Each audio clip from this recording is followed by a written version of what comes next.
Seja bem-vindo ao podcast Fala Educador. Eu sou Dila Brandão e nós estamos numa edição especial sobre educação sistêmica. Olá, eu sou Alexandra Pimenta Santini e hoje a gente trouxe aqui a Sani Rios para poder falar um pouco sobre a educação socioemocional aí, de que forma que a gente pode levar para as escolas. Mas antes, se você quiser, pode se apresentar. Seja muito bem-vinda, Sani.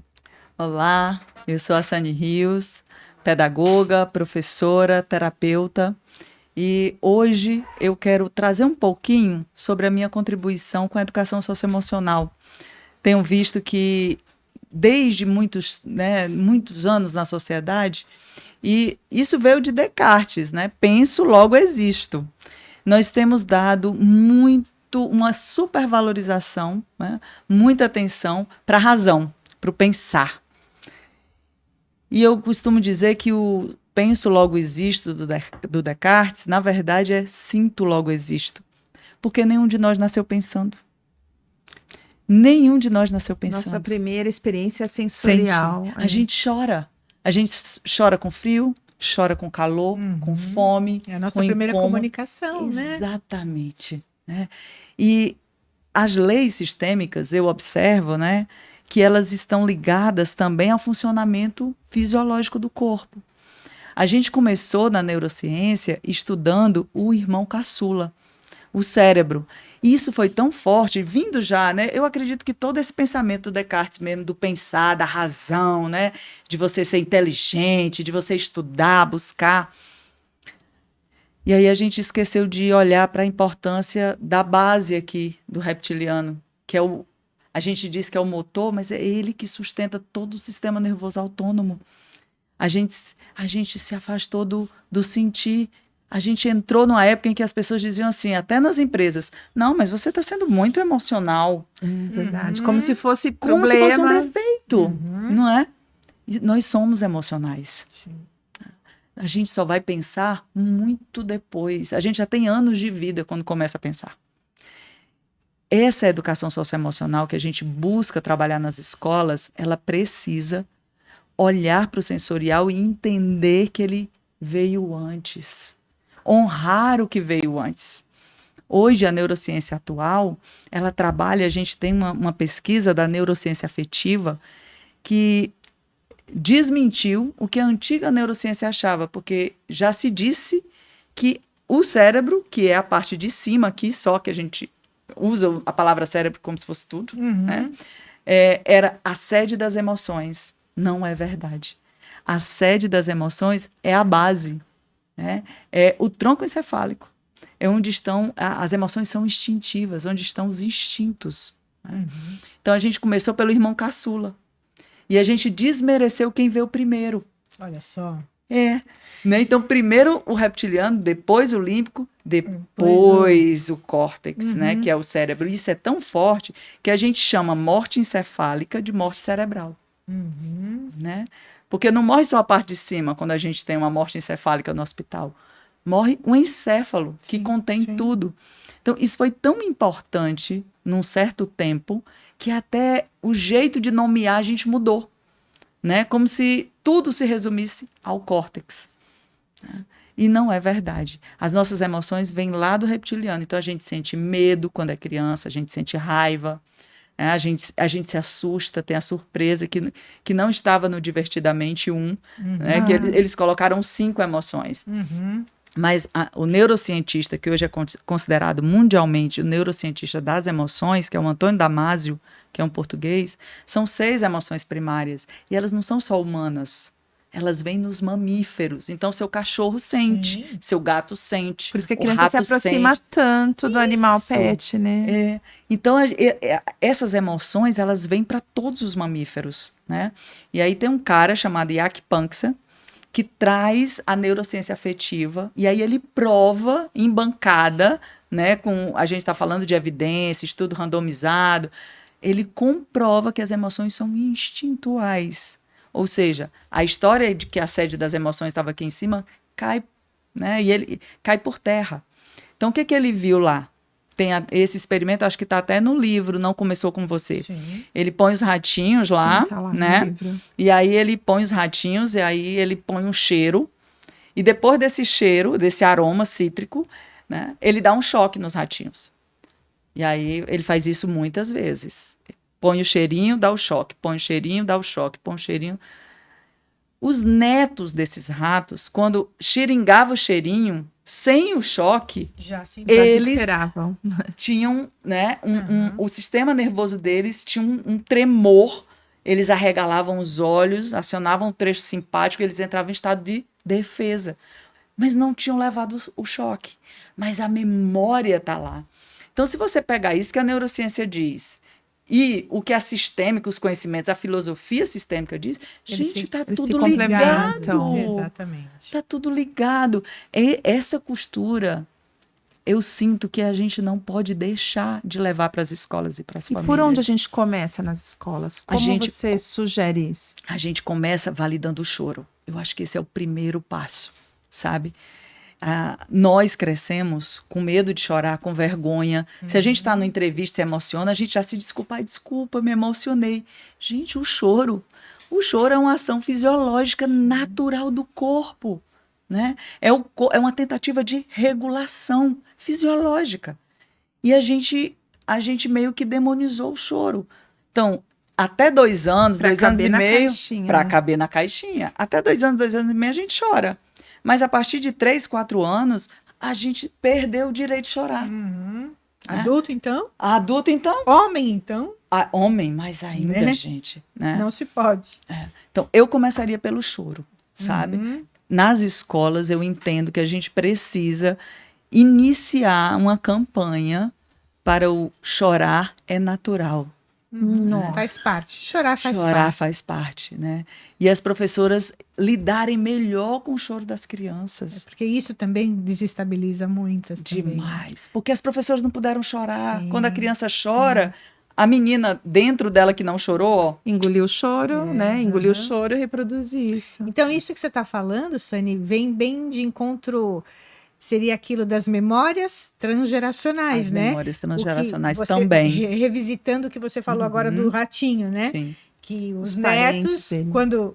Sentiam os cheiro. ratinhos, quando receberam aquele cheiro, sentiram, prepararam se pro prepararam de uma forma tensa já Sim. para o choque que viria. Que viria e nem né? veio. E nem né? veio, né? Mas é algo que veio de memórias Mas foi o gatilho, transgeracionais. né? Foi o gatilho. O cheiro foi o gatilho. Então, isso a Isso. gente entende que, assim como com os ratinhos, isso acontece logicamente conosco, Com a né? gente. Talvez coisas que a gente passa ou vivencia no momento pode desencadear memórias que nos Isso. fazem agir de outra forma.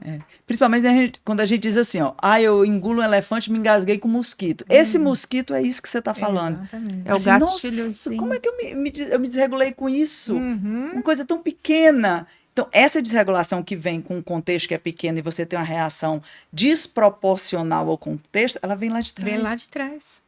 Ela não é só E sua. com isso faz o quê? Eu penso, me fala se é isso.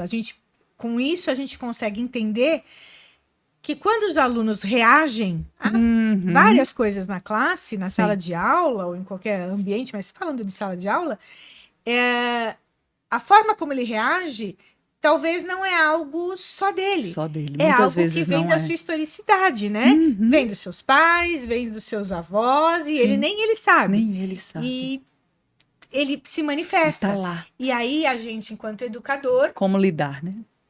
provavelmente a pessoa que está assistindo pode agora pensar em ser um educador sistêmico. Com esse olhar a gente fala, poxa, essa criança está talvez deixando transparecer algo que não é só dela.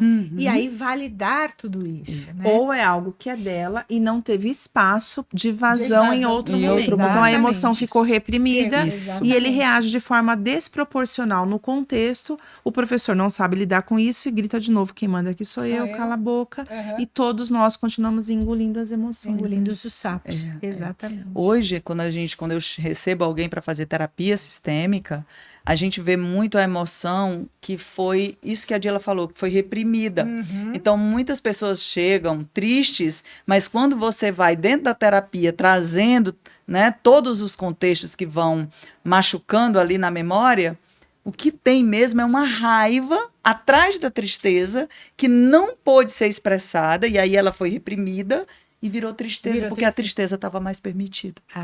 Então você está querendo dizer que a raiva não expressa, não trabalhada, ela se transforma em tristeza. Se a gente analisar isso mais profundamente, ou mais a longo prazo, essa tristeza pode gerar um estado depressivo, que mais para frente pode gerar uma depressão, que se não está trabalhada, vira uma síndrome do pânico, e a gente entra em outros movimentos. Né? Exatamente. Então, expressar a raiva talvez seja a grande chave que a gente precisa saber expressar a raiva para que as próximas gerações não entrem nessa geração, como essa geração que nós estamos vivenciando aqui, de tanto sofrimento. Né? Agora precisamos encontrar caminhos, como você disse, menos preconceituosos para que essa raiva possa ganhar vazão. Para que ela seja permitida, para que ela seja vista como uma emoção humana. Porque hoje a gente tem uma supervalorização da alegria, a gente chama até da positividade tóxica, né? Todo mundo quer estar alegre, feliz e lindo e maravilhoso o tempo todo. Sim. E assim, quem é regulado emocionalmente, não é uma pessoa que não se desregula. Gente, isso não existe. A gente, desregular faz parte do ser humano. É do ser humano. Desregular e conseguir se regular. Essa é a ideia, né? Mas tem um preconceito muito grande quando a pessoa se desregula, principalmente para nós mulheres. É doida. É doida. Né? É doida, né? Tem esse estigma, né? E tem social. Isso que é algo que a gente tem combatido bastante, tem sido bem atual, esse preconceito de não ir atrás daquela doida. A gente sabe que tem uma mulher sobrecarregada, muitas vezes uma professora sobrecarregada, né? Sim, sim. E a emoção que inaugura, eu costumo dizer que a emoção que inaugura as demais primárias, né? Aquela que são dos mamíferos, as secundárias são só dos humanos. Aí quando a gente fala de ansiedade, ciúme, inveja, a gente está falando de emoções secundárias que estão mais vinculadas aos seres humanos. As primárias são dos mamíferos. A gente tem a surpresa que é uma emoção pouco falada, mas ela é a emoção que inaugura as outras 5. Porque antes de você sentir raiva, você tem um susto. O que é o susto? É o contexto chegando no corpo e sendo recebido como algo que não tá legal. Então, antes de ter uma raiva, antes de sentir medo, até de ficar alegre, você... Entende? Ou o nojo, que é uma outra emoção que a gente não fala muito. A gente fala muito de tristeza, muito de alegria, muito de raiva e muito de medo. Mas a surpresa e o nojo, eles ficam um pouquinho, né, mais negados nas nossas falas. Mas o nojo é uma emoção muito presente em vários aspectos. Você imagina uma situação, algo que aconteceu, você faz... Que é difícil de você lidar, né? Algo que é difícil de você lidar, seu corpo reage dessa forma. A alegria e a raiva são emoções exteriorizantes, ou seja, elas levam você para fora. A tristeza e o nojo são emoções interiorizantes. Elas levam você para dentro. O medo também, né? E uma coisa que eu não queria deixar de dizer, cada emoção tem uma função. Elas existem porque são informações do corpo. Sim. Né? Então, não tem uma emoção negativa, que é o que eu mais combato nas falas. Não existe emoção negativa e emoção positiva. E todas, então, precisam ser expressas, validadas, né? Perfeito. Vistas como naturais. O medo quer proteger a gente. A gente precisa do medo. Sem o medo, a gente não atravessa uma rua. Né? Agora, se eu tenho um nível de medo que me paralisa, aí eu tô com um nível da emoção que me adoece. Né? Eu tenho uma raiva... Para que serve a raiva? Para me defender, né? Para eu dizer de um limite, que um limite meu foi violado, para eu falar de uma injustiça. Então, eu me posiciono, eu coloco um limite. Aqui não. Até aqui, tudo bem, mas passar daqui, eu não admito. A gente precisa disso. A gente precisa se educar emocionalmente. Acho que essa é a grande chave. Levar isso para as escolas é uma grande chave, uma maneira da gente... melhorar a qualidade de vida dos educadores e isso vai impactar positivamente também na aprendizagem dos educandos. Com certeza. Quem quiser te encontrar, como faz, Sani? Instagram, @SaniRios. Eu tô lá diariamente, você me encontra facinho. Que bom, muito bom ter você aqui. Muito bom. Obrigada, Sani. Obrigada. Por hoje é isso.